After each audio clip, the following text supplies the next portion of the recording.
মাখনলাল সরকার সম্পর্কে তিনি আমাদের বলবেন।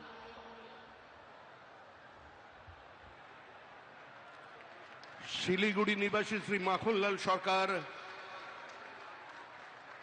সবরই প্রতীক্ষার মতো দীর্ঘ প্রতীক্ষা।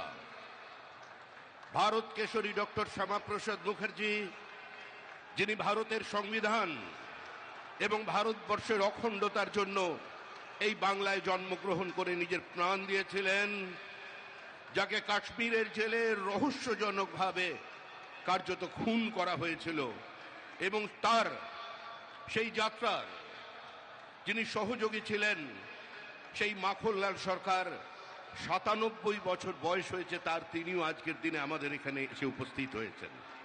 শ্রী মাখনলাল সরকার তারপরে দিল্লিতে একটি দেশাত্মবোধক গান গাওয়ার জন্য দিল্লি পুলিশ তাকে গ্রেপ্তার করে। কংগ্রেসের সরকার নিয়ে যাওয়া হয় বিচারালয়ে।